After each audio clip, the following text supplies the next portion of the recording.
What's going on, everybody? Welcome back to Embodied Wellness Radio, a podcast framed around making women healthy again. And today we're going to be talking about how light, infrared, and red light therapy affects our health with Team Orion. So today I'm joined with Sandra Lee, who is one of the directors at Orion, and Matt, who is one of the founders, both of which are going to help enlighten us to the incredible whole body and mind benefits of red light therapy. Welcome to the show. Thank you so much for having us. We're so excited to be here. Thank you so much for having us. So before we get into the company as well as some of the really interesting science we're going to be covering, can you explain a little to our listeners about what red light therapy is and how it does positively impact our health? A good metaphor we use is like it's a superfood for the body. And how it works is that it comes from a device that emits red and near infrared light. These are two specific wavelengths of the sun that provides various full body health benefits.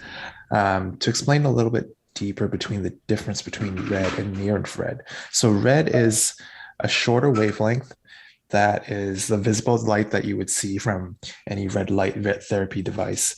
And it targets more of the surface layer of our skin.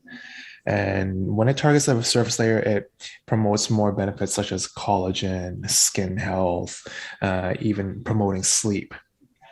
On the other hand, we have near infrared, a much longer wavelength, which means it can penetrate much deeper into our tissues and bones.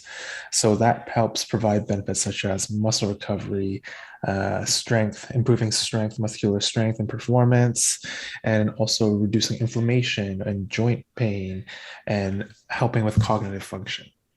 That's fantastic. I know one of the reasons I got it was a recovery in my body, but as well as I have always dealt with a little bit of as soon as the winter comes around, I start to feel a little bit of those downs and that seasonal depression comes in. So I've been using it for a couple months. But before we actually get into that, how did Orion get started?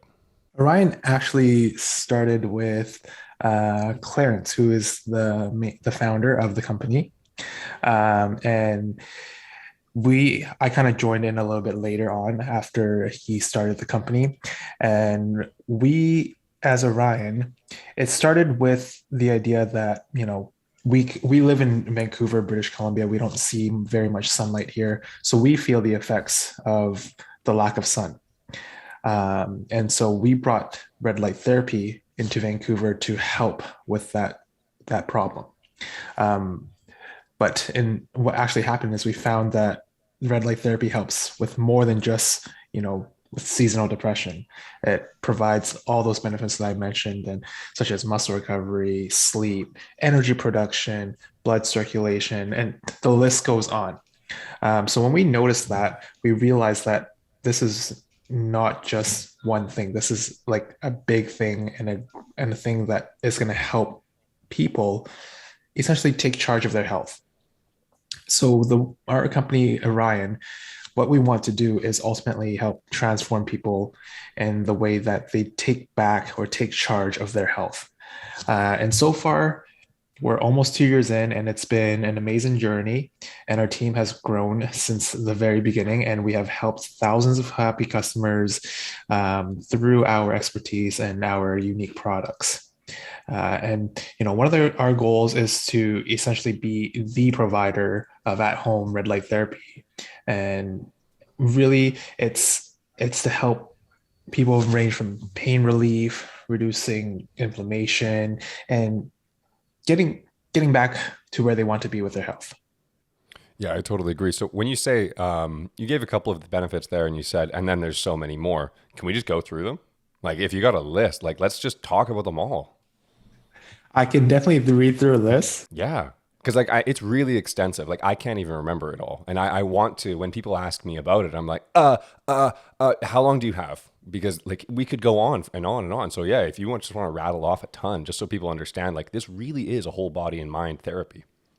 For sure. And keep in mind, these are some of the main benefits, and research is always ongoing. So there could be more that are coming, but these are the main ones that have been extensively researched already. And so I'll go through the list: improve skin health and appearance, increase collagen production, reduce body fat and cellulite, improve strength and performance, reduce delayed onset muscle soreness, reduce inflammation, improve sleep and circadian rhythm, reduce joint and arthritis pain, increase testosterone production and libido, Hello. reduce Alzheimer and dementia, improve mental acuity, reduce depression and seasonal affective disorder, accelerate wound healing, reduce psoriasis and eczema, stimulate hair growth, improve thyroid health, improve glaucoma and age-related macular degeneration, reduce oxidative stress, and improve blood circulation.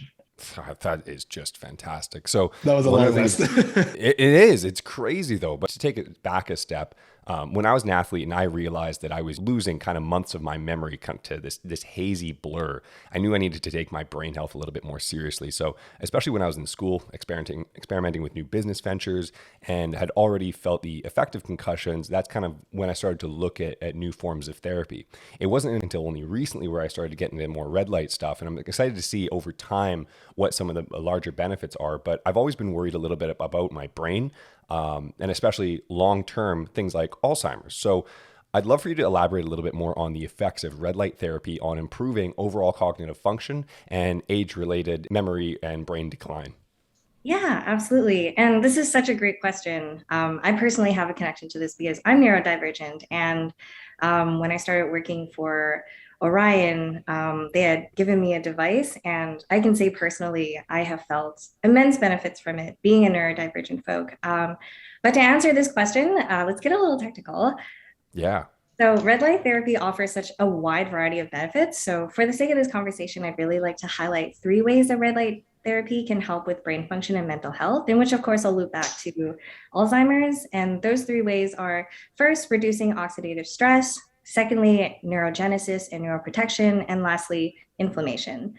So, how does red light therapy affect oxidative stress? Chances of developing Alzheimer's can come from a bunch of different things, but can also come from damaged heart and blood vessels. And for those who might be unfamiliar, vessels are networks of arteries, capillaries, veins, tubes of blood. So let's start there. Red light reduces oxidative stress on the brain and promotes the flow of blood, which can help counteract symptoms of Alzheimer's. So we can imagine how red light therapy can be really great for behavioral and cognitive therapy.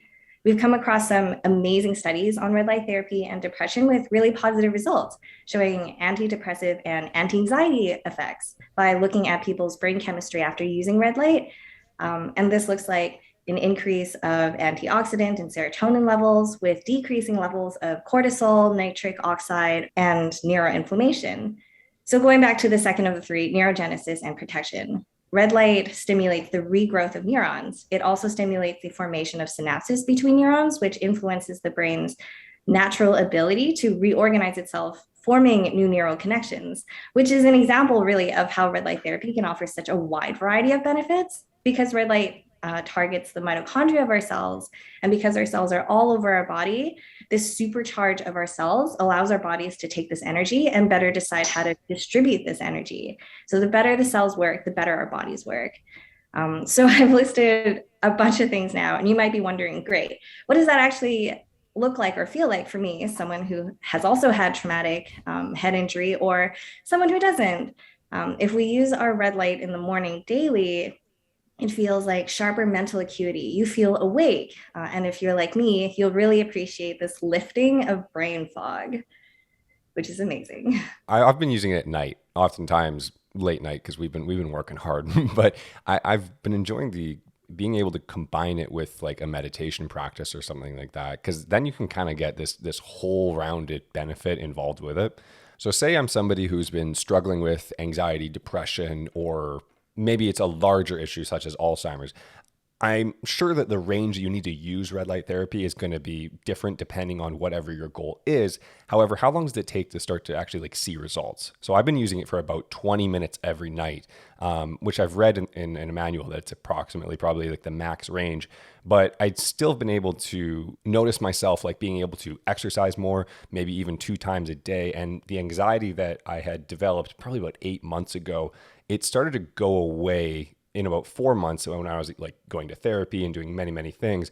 But even in the past 2 months of starting to use the red light therapy device, it is like really, really diminished. And I don't feel my heart fluttering or that anxiety I used to feel. How long does it take to start to see some of the effects of using your red light therapy device? There's a few things I want to mention first. I think one thing that I think is very important for listeners to know is that red light therapy is not the solution or cure to XYZ conditions. 100%. It's more of a complementary thing to whatever you're already doing. So say it comes to, let's talk about working out, you're building muscles. You need to be going to do some form of exercise, and red light therapy is going to complement that by upcharging your cells to help you, promote more strength or increase more muscle. Same thing with, say, if you're having you have mental health conditions, this is going to complement whatever you're already doing on top or in addition. Going back to your original question, how long should you be using, and when should you expect results? So first, how long we should use, we always recommend at the minimum 10 to 15 minutes of daily treatments. That's for general use. And let's say you have something more symptomatic that you're trying to target. So say you have like a joint pain or a specific area, then we would recommend going upwards to 20 minutes at the max.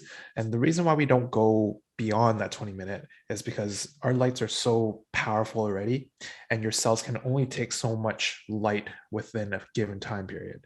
So if you do more than 20 minutes, you're kind of overdoing it, and you're going to start seeing in some research it actually found that you're going to get diminishing effects from overdoing red light. So that's why we always recommend that 10 to 15 for general use, and if you have something really targeted that you want to attack, then the 20-minute mark. Now, in terms of how long someone should expect for results, it really depends on what that benefit is and the individual.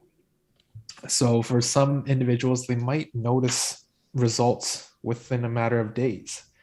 But oftentimes you won't really notice the effects unless it's weeks or even months. A way to really, I guess, put a metaphor to it is taking supplements or vitamins. We all know vitamins is essential for us. You take a supplement once a day, you're not going to notice effect immediately.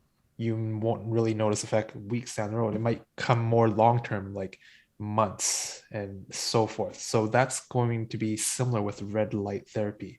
It takes a long time for effects to kick in and for you to really notice these things.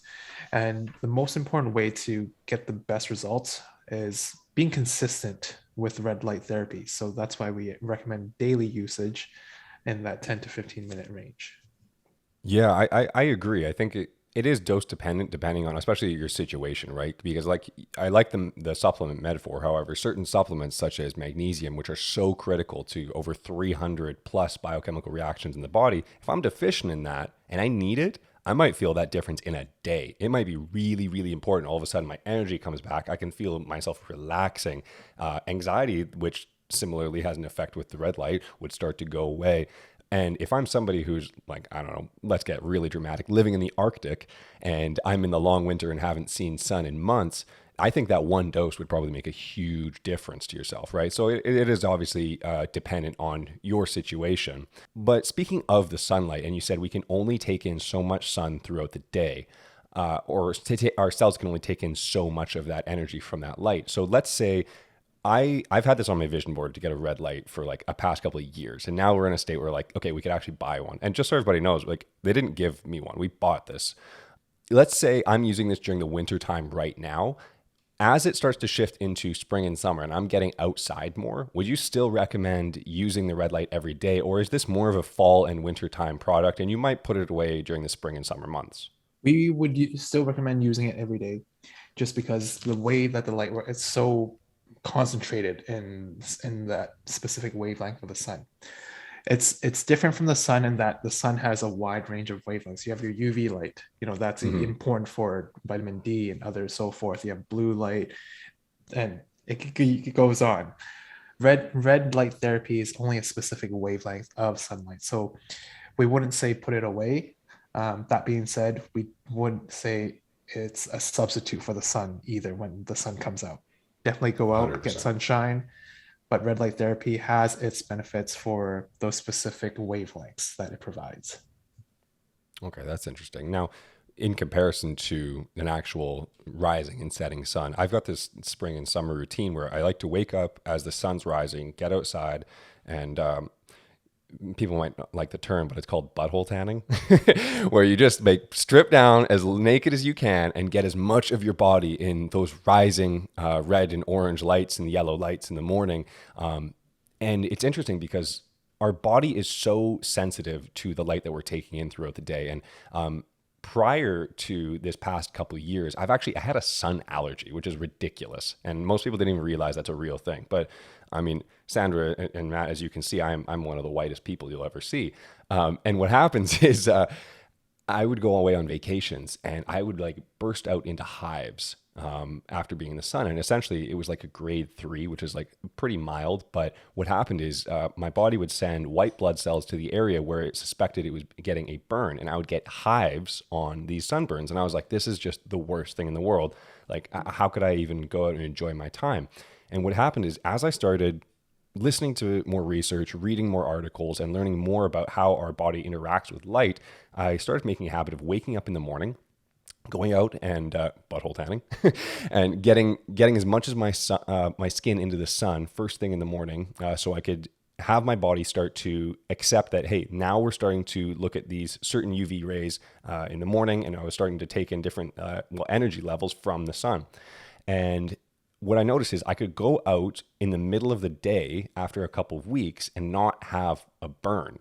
My body was suddenly adjusting to the light so much better and to the sun waves so much better.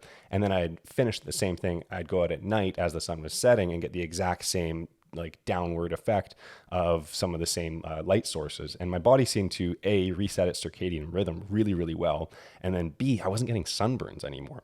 So the power of light is really, really incredible when you do learn how to harness it.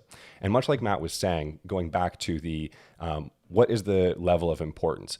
Red light therapy is definitely a supplemental aspect to your life. Now, if I were to, I've explained to many of our own clients, is there's a hierarchy of needs that you have to look at. And for example, in a training program, first thing we'd look at is you want to have a well-programmed program. If the program is not set for your body, everything's already going to fall apart. Next, we're looking at the importance of sleep and nutrition. That would be the next thing on the pyramid. After that, we're going to be slowly going down the list a little bit more, looking at maybe massage and different types of fascial therapies. And then finally, that's when we get to devices such as red light therapy, maybe massage guns, creams, oils, and all of these other things. But they're definitely not the first thing. You need to prioritize sleep, nutrition, and high quality programming, number one. Moving on to the next question, we do have a lot of clients and followers who have recently been putting the bun in the oven, per se. So a constant question we've been getting about products and services that we recommend or have been trying is whether or not they're safe for pregnancy. So is red light and infrared light therapy safe? And are there even potentially benefits for a pregnant mother or mothers to be in the coming years? That's a great question, and we get that. We get asked that a lot as well. And the answer is, in general, it is safe for any pregnant woman or pregnant mother to be. It's generally safe. However, every individual is different. So when it comes to pregnancy and any medical related condition, we always recommend consulting with a licensed healthcare practitioner first. So in addition to that, there are lots of studies that have been done for postpartum symptoms, so such as postpartum hair loss, scarring. So that's where red light therapy is quite effective, is with postpartum, and that stimulates hair growth, reduces wounds, and stimulates or reduces scarring as well, and also cellulite. So as far as other questions that you might get that maybe I haven't covered so far, what are things that if you would want to speak to people about, you put on a stage. What are things that you think would be important to talk to the public about with red light therapy? I'd like to build on to something that we've already touched, which is moderation, balance of light, and how red light therapy can add to the regular dose of sunlight that you have. So like different light obviously does different things, which is why being outside and being exposed to sunlight is so incredibly important. And if we were to compare red light to other lights like blue light, which particularly gets a bad rep, it actually plays an essential role for how our bodies function throughout the day. Like a lot of other types of, like a lot of other types of light, blue light gives us this huge boost of energy. And the lack of it when the sun sets, when it gets all nice and orange and red, it helps us get tired and falls asleep at night. But, we've been changing the way that our bodies absorb this light since we've discovered fire, since we've started using light. When we get home from work, we might turn on the TV, or we might still be on the laptop after sunsets. So in the most broad sense, our bodies are biologically designed to absorb light and sense this light from the sun to, for instance, generate serotonin when the sun sets, and then kickstart our melatonin production to help us sleep, and absorbing blue light spectrum in the morning. And then again at night, we'll have, these effects. So red light therapy and other types of light therapy becomes increasingly important, helping us recreate this balance and maintain a natural balance that is so essential to our bodies. And using red light therapy at night, which you are currently doing, is so good for you. Would you recommend or agree that if somebody's trying to reset their circadian rhythm after maybe last year, their goal now in their New Year's resolution is to like be on their phone less at night so they can sleep better? If we're trying to reset our circadian rhythm, would it be probably beneficial to perhaps do like maybe 10 minutes in the morning when they wake up to stimulate kind of like a sunrise effect, and then 10 minutes at night before bed if they wanted to split up these sessions? And would that help your sleep cycles? Yeah, absolutely. And that's exactly what I do.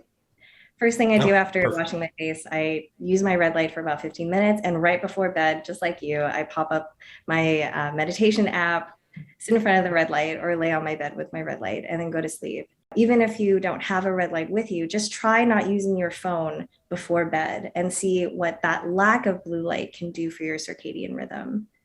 And you'll find that, adding this red light will just increase the quality of sleep even more.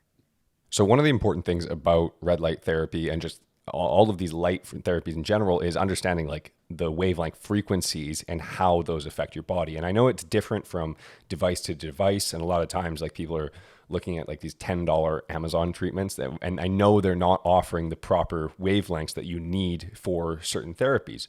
Can you talk a little bit more about how these wavelengths are measured and what is beneficial to the body and brain depending on like what you're looking for? The difference between a $10 and $20 like Amazon red light therapy device and the Orions is that the Orion offers highest irradiance on the market, which typically means you can get the same amount of benefits for a much shorter amount of time. If you were to shop around or ask your clinic what kind of red light therapy they offer, and you're looking to target improvements for cognitive function or brain injury, what you want to look for are the wavelengths between 660 nanometers and 850 nanometers. All right, everybody, there was a lot of awesome information in today's podcast. If you want to grab the podcast notes, I'm going to be scouring the internet, getting lots of resources and studies that maybe we're going to be referencing back to a lot of the things that we've talked about today. So any of those studies and podcast notes can be found at embodiedwellnessco.com/blog/red light. And we're so proud to have actually teamed up with Orion to offer you a 10% discount on your red light. So use code Embodied10 at checkout, or head over to the website in our recommended products page and click on through the link there. Matt, Sandra, I'm so happy to have you guys on today. Is there anything else you want to mention or maybe send people to your social media before you go? You can all reach us on our Instagram. That's one of the best ways. It's at Orion RLT. Wellness Gang, we will see you again soon next week. Chat soon. Thank you for listening to today's podcast. This podcast provides general information and discussions about health and related subjects. The information and other content provided in this podcast or any linked materials are not intended and should not be construed as medical advice, nor is the information a substitute for professional medical expertise or treatment. If you or any other person has medical concern, you should consult with your healthcare provider and seek other professional medical treatment. Never disregard professional medical advice or delay in seeking it because of something you may have heard on this podcast or any linked materials. If you think you may have a medical emergency, call your doctor or emergency services immediately. The opinions and views expressed on this podcast are of no relation to those of any academic, hospital, health practice, or other institution.